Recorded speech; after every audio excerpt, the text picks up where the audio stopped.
Goddag og velkommen til den her film, jeg vil lave her. Her har vi en bitte motor. En lille bitte motor. Det er bare en, så at sige, en magnet, der bare vender fra den ene pol til den anden. Og så skyder den også tilbage igen. Så vi har magneten her.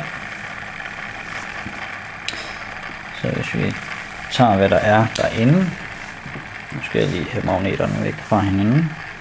Sådan der. Så det er sådan set bare nogle magneter, der bare drejer rundt. Sådan der. Og spolerne, de aktiverer jo så, den kan I se der, herfra. De får større strøm hver gang en af de her små nogle, jeg ved ikke om jeg kan zoome så meget ind på dem, men de sidder her, og en herovre også. Det er lidt svært at se fra kameraets vinkel af, det er derfor jeg ser det. Så det I ser jeg også, mere eller mindre. Så zoomer jeg lige ind for at få detaljerne med. Og ja, en masse små komponenter og så videre. Her har jeg så et batteri, jeg er i gang med at lade på. Og det er så her, den er lidt speciel. Her står den på 20 volt. Skal vi se. Den har stået. Og se. Bum. Ui. Der sker et eller andet der. Med ladningen. Og den sidder altså tæt ved batteriet. Den her over, det er en impulser. Den her over er faktisk slet ikke forbundet, den her batteri, andet end med en pluspol. Og det er det, der er lidt specielt ved den her motor. For den kommer nemlig helt herfra og herover til. Der sidder sådan en lille bitte dims derinde der. Den har jeg simpelthen connectet den på. Og det den gør, det er, at den sender nemlig de her pulser, der opstår her. Dem sender den simpelthen ud i sig selv. Og den behøver ikke minus. Den kører det på 1 plus og ikke mere. Og det er jo noget at gøre med, at den ene side til den anden side er forbundet via luften, tror jeg. Så det vil sige, at den på en eller anden måde får så høj en spænding, at den ikke kan andet end gå ind i batteriet. Det der så er lidt sjovt, det er, at det virker faktisk også på, jeg kan også sætte, nu har jeg ikke lige serieforbundet dem, som jeg gjorde nogle af dem tidligere, så jeg kan ikke rigtig sætte nogle spoler ind, men de vil altså vise det samme. Så. Men det er simpelthen sådan nogle, der sidder som nogle sensorer. Der sidder sådan en magnet, når jeg lige standser den her. Der kommer lige sådan en magnet op der. Og når den så kommer hen forbi en dem, så åbner den. Så det er sådan en magnetisk kontakt. I kan faktisk godt bestilles, eller hvad der hedder, finde sådan nogle elektronik butikker.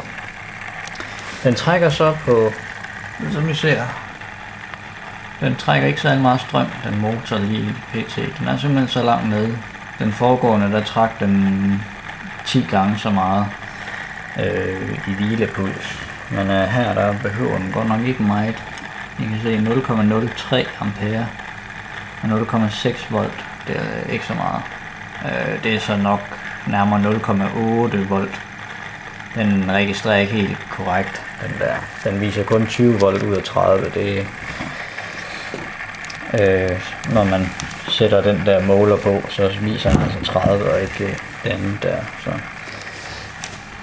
Men det er jo det lidt, der er fantastisk ved den her, det er, at hvis I ser her, den der batteri her, den har været helt nede på 6,1 volt.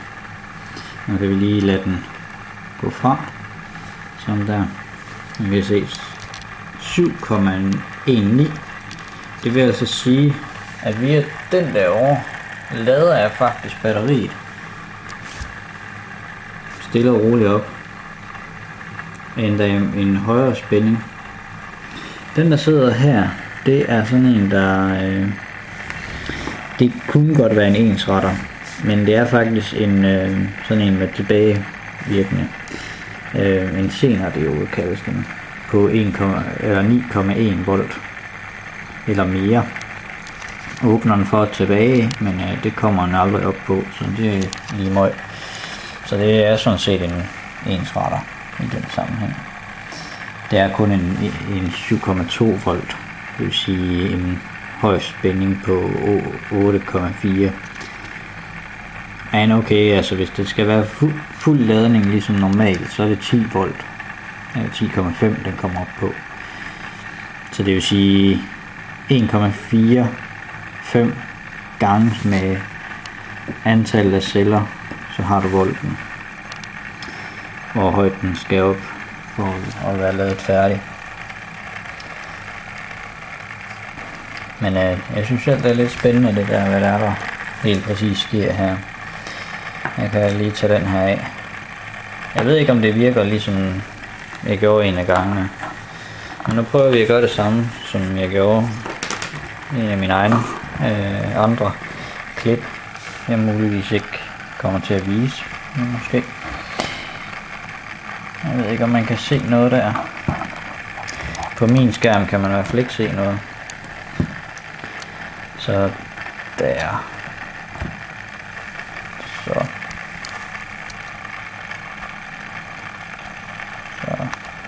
zoomer vi lige lidt ind der. Det kan være, at vi lige kan få lidt mere lys ind. Sådan der. Skal vi prøve at se, hvad der sker, hvis jeg sætter den lige på 200. Så kan vi i hvert fald vide, hvad der sker. Den der. Den skulle i hvert fald gerne vise et eller andet. Nå.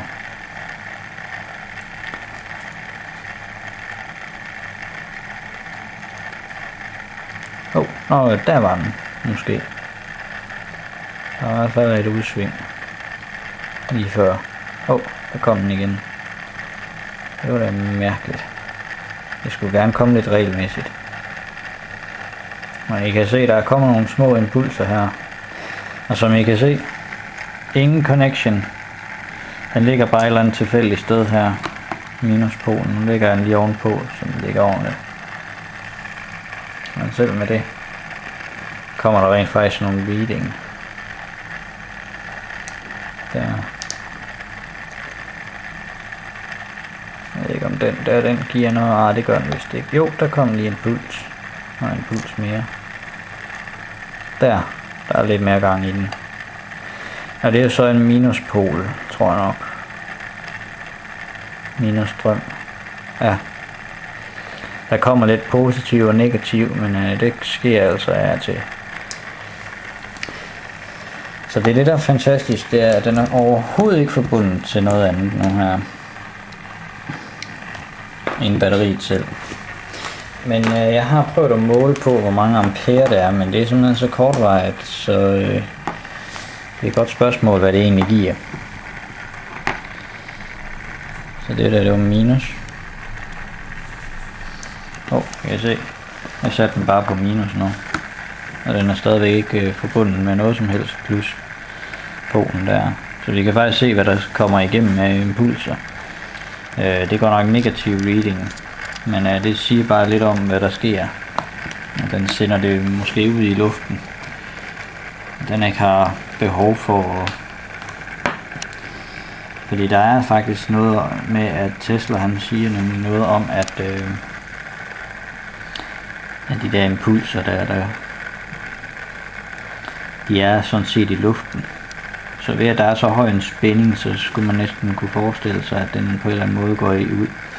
Jeg tror endda, hvis jeg sætter den op på 1000 volt, så kan I se, 800 står der lige der. Jeg ved ikke, om den lige kommer igen. Den skulle gerne komme med nogle 6 volt.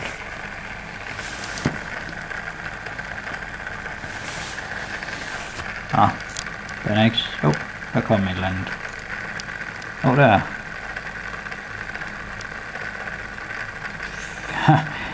1446 var den oppe på 900. Der, I kan se, der er jo pænt meget gang i den der. Der var lige 1000 volt. Jeg har prøvet med omformer, men jeg synes ikke rigtigt det virker. Så det er virkelig noget strøm, der virkelig skal arbejdes med. Ja. Men det er lidt sjovt at se, at hvor meget det egentlig giver det her. Og det her, det er målt på selve batteriet, kan man så se. Ja, nu kan man selvfølgelig ikke se det, fordi nu står den lige og svinger så meget. Men det er faktisk godt med de der svingninger for batterier for det meste. Specielt hvis man har nogle batterier, der ikke rigtig kører særlig godt. Så er det faktisk rigtig godt med sådan noget. Det sætter lige lidt gang i batterierne igen. Jeg har nemlig prøvet det på mange batterier, så hvis man har lidt bøvl med dem der, så prøv at give dem nogle små impulser. Og hvis man er så uheldig, at man registrerer 0 volt og nogle ampere, når man forbruger henover den der. Husk, at det skal ikke være sådan en reader som den her. Det skal være sådan en med sådan en klemme ting henover. Hvis du skal måle så mange ampere som et almindeligt bilbatteri for eksempel. Ja, jeg kan se. Men den der, den var altså nede på 6,8. Ja, der så jeg lige tallet. Faktisk 6,89 lå den på. I hvilepuls, eller spænding der. Så den er oppe på, det er 7. Man kan også bruge AC, hvis man bare ændrer den sådan, så den kun giver plus i den ene og minus i den anden. Bare give den noget små spænding, der, altså, sådan så det lige kommer op på den spænding, det egentlig skal være på. Så har den det egentlig fint. Bare man er lidt forsigtig med det. Ikke for mange ampere og heller ikke for meget. Det skal bare være lige på bare grænsen. Så sådan mærkelig med ensretning på det vil være fint. Men det er lidt sjovt at vise jer lige lidt hvad det er for noget. Jeg går og sysler lidt med.